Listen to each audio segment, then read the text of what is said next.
I am a commercial developer, I guess you would say, with one of the bigger real estate firms in the Twin Cities. I've got 2 boys and a girl, and my wife Janelle.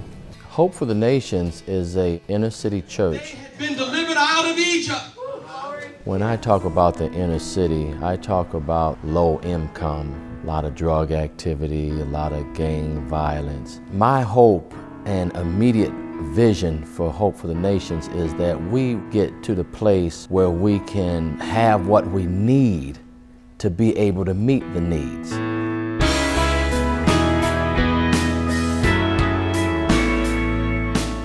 I have been part of a Bible study group here at work that is led by Priority Associates, which is a sister arm to Here's Life Inner City, part of Campus Crusade. It just came to me that we are doing a lot of great things, kind of discipling men, but we're not doing a whole lot with service. And so we said, geez, what can we do for service? That led to a meeting with Here's Life Inner City. Here's Life Inner City invited me to a breakfast, me and another pastor, me being the St. Paul pastor and then the Minneapolis pastor, to a breakfast of Christian businessmen that were from the suburb. And lo and behold, Mark Nelson was one of them, and he took interest in a project. I had shared many different things, but I told him that my heart really beats heavy when it comes to the youth. On the way out, Randall simply said, hey, why don't you come hear me preach sometime? And I gave him his card and said, yeah, we're at noon on Sunday. I decided, hey, I'm free at noon on Sunday, so let's go. So I did.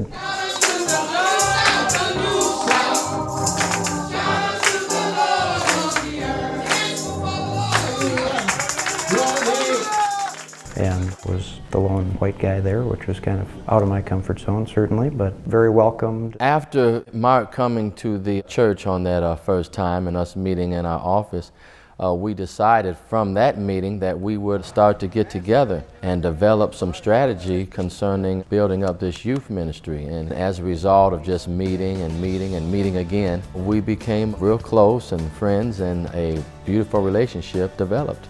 Always kind of started their youth group through the backpack giveaway from Here's Life. We took that as the springboard, had a little carnival day and gave away some food, and just used that whole backpack thing to bring the community together and say, hey, we're gonna start doing a youth group on Saturday nights. They've been running 30+ strong ever since, so that's been great. We got together doing other things. At work, I've gotten a handful of computers that we gave to them.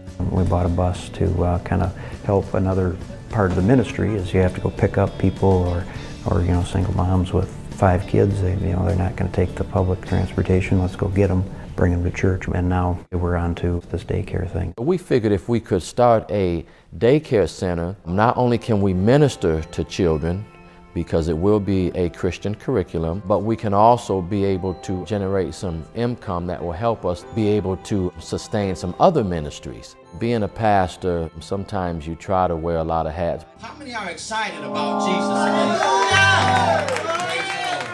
But some of the hats that you try to wear don't fit good at all. One of the great things that Mark has brought to this relationship is his business expertise. We had to write a grant to receive the funds here to the organization. Well, again, I'm not a grant writer.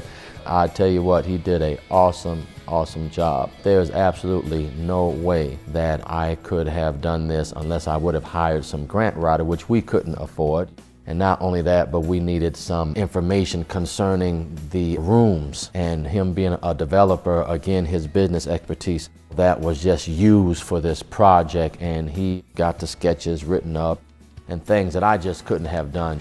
My understanding and vision of what God can do in people's lives, or what the body of Christ can really do to affect the lives of people in the city, has changed. We all are on a journey together, and so we're all trying to kind of get to the same place, and we're better off doing it together than we are separate. I believe in true partnership. It's not just a one-way thing, or it's not just Mark just giving us his talent and him, giving us resources or what have you, but it's also Mark receiving, being given the opportunity to minister. And I tell Mark that he's going to have to do some preaching for us and share his experience. It's been a journey that is unpredictable, and that's different than what I had coming in. Well, essentially in my mind it was like, okay, you tell me what you need, I can get a couple of buddies together, we'll do it, you know, and we kind of get in, get out, and that's ministry, you know, we'll help, we'll serve, and that's not what God had in mind, I guess. It's and shouldn't really. Now I've grown to better understand that it's relationships, it's kind of a partnership, it's a longer term kind of scenario. I mean, we've become friends now over 2 years, and so what in my mind was a 2-month kind of let's go help has turned into potentially a lifetime friendship. For those that are thinking about connecting with a inner city church or just a ministry, God could want them to, you know, be a plan of something bigger than they could even imagine.